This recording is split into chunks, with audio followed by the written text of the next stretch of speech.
often you see that people who get old, and when they stop working, they get old really fast. Like as soon as they stop putting pressure on their mind, in 1 year, they go gray. Do you have any experience with people who are older, like let's say 60 plus, doing memory techniques? Does that benefit them? Yeah.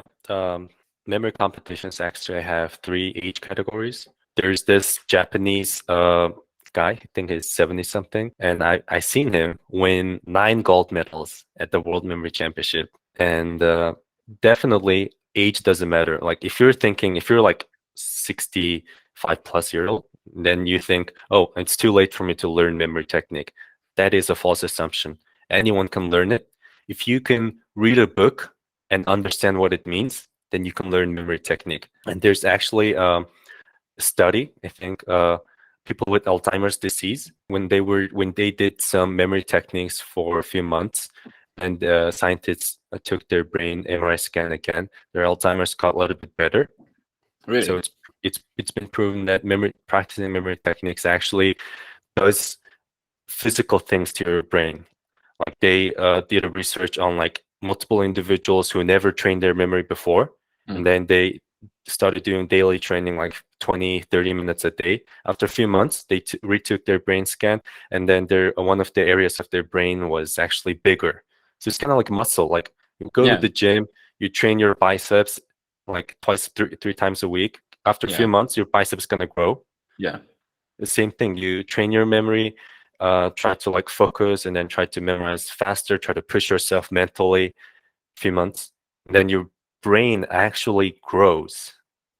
Isn't that crazy? Like brain actually functions like a muscle.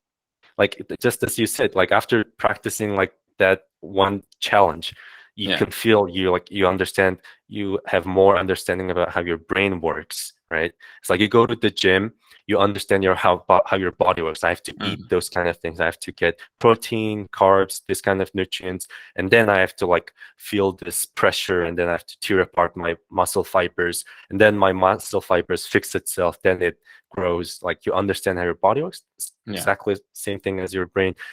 You memorize, if you feel headaches or like you find it hard to focus, but you do it anyway. It's hard and painful.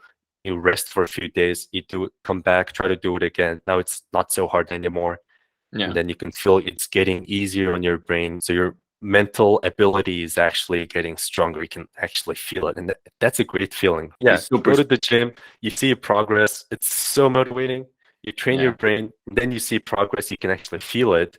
You feel that you're getting less distracted. You feel that you're sleeping, you're not having trouble sleeping anymore. All those kinds of things. It actually does make a lot of like positive changes in our lives. It's like mental fitness, kind of. There's physical fitness and there's mental fitness. And the thing with mental fitness is you can't really see it. There's no big, like if you go to the gym, you get bigger. But mental fitness, well, I guess you maybe could see it, because I remember when I was checking like an interview with Tony Buzan, Buzan, I think his name. And he was like more than 70, but he was clear, like in his speech and everything, how he presented himself. I didn't see an old person in him.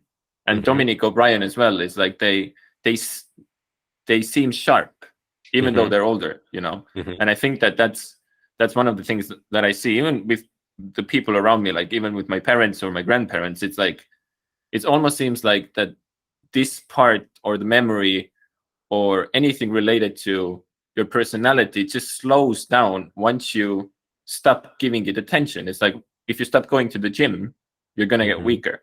And it seems the same with mental fitness. And there was a really good quote. I don't remember who said it, but it was that you don't understand the importance of memory until you start losing it.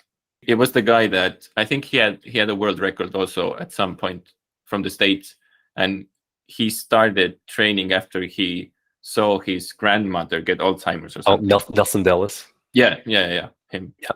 Nelson Dellis actually has his like own campaign, like mountain climbing campaign to help Alzheimer's disease, I think. Yeah, his story is pretty inspiring. I think he was inspired to like learn memory technique and compete because his grandmother passed away from Alzheimer's, I think. So, and then he was dedicated to using memory techniques to help those people and It's pretty inspiring when you have personal connection with this, learning memory techniques and actually making positive impact. It's he stands for something other than just memorizing things, because I think there is so much potential benefit to it that we maybe even don't understand. But I think the world would be a much better place if everyone knew what memory techniques were, or it was mandatory in school, like first grade, just or in kindergartens. Just kids would love that because it's fun. That's in Mongolia. I think, I'm not sure if it's effective or not, but I've heard some people were planning to make memory technique mandatory in schools, and if that happens, I think Mongolia would be the first country in the world to do that and implement that in their education system. So